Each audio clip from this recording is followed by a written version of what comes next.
আসসালামু আলাইকুম। সবাই কেমন আছেন? আশা করি ভালো আছি, আমরাও ভালো আছি। তো আজকে চলে আসছি এই ট্যাংরা মাছের রেসিপি নিয়ে। এগুলো হাইব্রিড ট্যাংরা। তো চলুন দেখা যাক এগুলো কীভাবে রান্না করা যায়।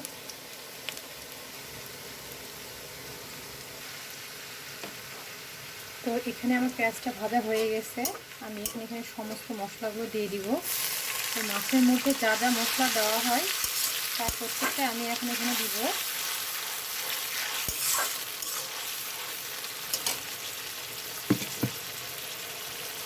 প্রথমে আমি দিলাম আদা রসুন,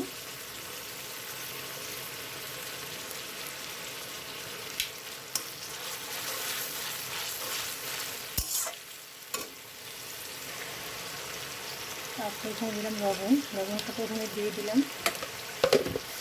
আর একটা কথা খেয়াল রাখবেন যে প্রত্যেকটা জিনিসের কিন্তু একটা নির্দিষ্ট মাপ আছে, যে যখন পরিমাণটা একটু বেশি হয়ে যায় তখন কিন্তু সেটা খেতে ভালো লাগে না। তো এই জন্য নির্দিষ্ট মাপটা অবশ্যই মেনটেন করতে হবে। মেনটেনে সব কিছু কিন্তু ঠিক থাকে। তো তেমনই হচ্ছে আমাদের রান্নাবান্নাটার কেমন একটা জিনিস, যে প্রত্যেকটা মশলার মাপ যখন ঠিক থাকবে রান্নাটাও ভালো হবে এবং খেতেও অনেক মজাদার হবে।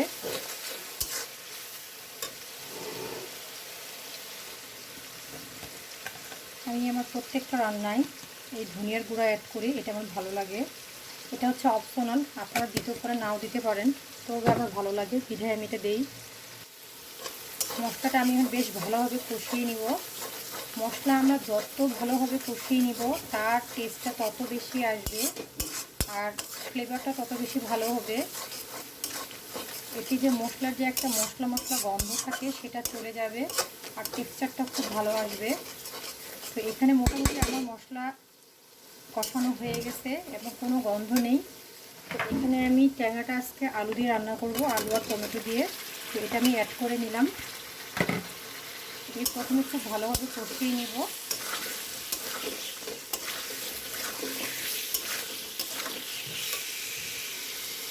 পরে দেখা যাবে কি হলো। তো আমার এখানে আলুটা প্রায় 3 থেকে 4 মিনিট কষানো হয়ে গেছে। পরে যেহেতু আমি আর কষাবো না, তো এখানে আমি পানি দিয়ে দিলাম।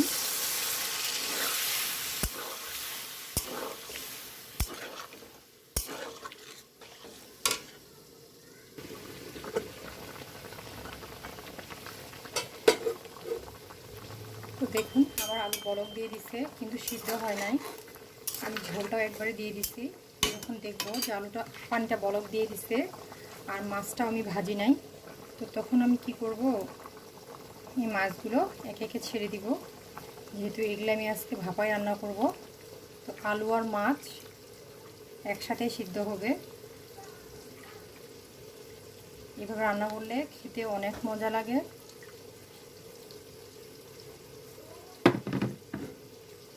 এটা আমি এখন নেড়ে চেড়ে নেব।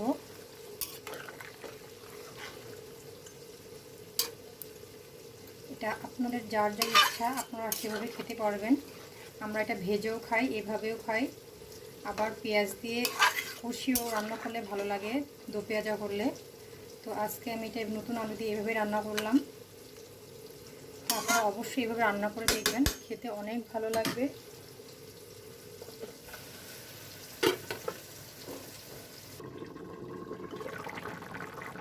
দেখুন আমার রান্নাটা মোটামুটি শেষের দিকে।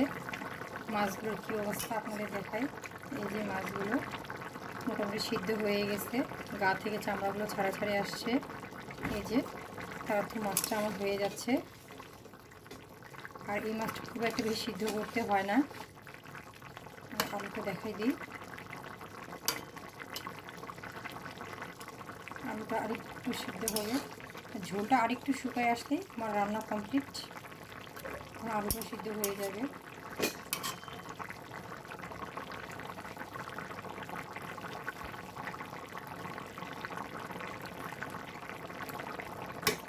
যখন ঠিক আছে, এরপর এখানে ঝোলটা আমি আরেকটু কমাই নিব।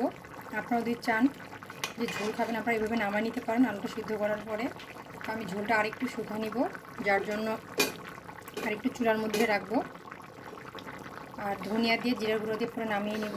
তো এভাবে কারা কারা ট্যাংরা মাছ খেতে ভালোবাসেন অবশ্যই কমেন্টের মাধ্যমে জানাবেন। আর আমার রান্নাগুলো যাদের ভালো লাগে বা যারা দেখতে চান তাদেরকে অবশ্যই আমার পেজে অ্যাড হতে হবে। আর আমার পেজে অ্যাড হতে হলে নেটওয়ার্ক নিপা আক্তার দিয়ে সার্চ দিয়ে অবশ্যই সেখানে একটা ফলো দিতে হবে। আমার সম্পূর্ণ ভিডিওটি পেতে হলে আপনাদের ইউটিউব চ্যানেলে ঘুরে আসতে হবে, আর অবশ্যই সেখানে একটি সাবস্ক্রাইব করে দিতে হবে।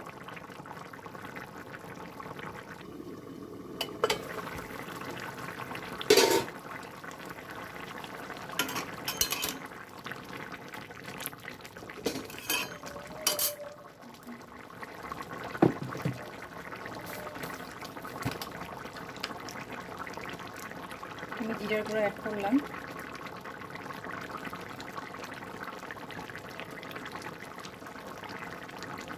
ট্যাংরা মাছের জিরার গুঁড়োটা একটু বেশি লাগে, ট্যাংরা মাছের যে একটা নিজস্ব গন্ধ আছে সেটা ভালো লাগে না খেতে। তারপরে আমি ধনিয়া দিয়ে দিলাম।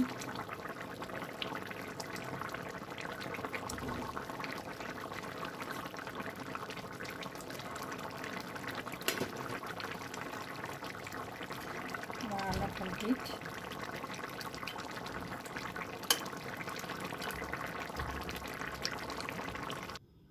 তো এই তো আমার ফাইনাল লুক। ঠিক আছে, আজকের মতো আল্লাহ হাফেজ, আসসালামু আলাইকুম।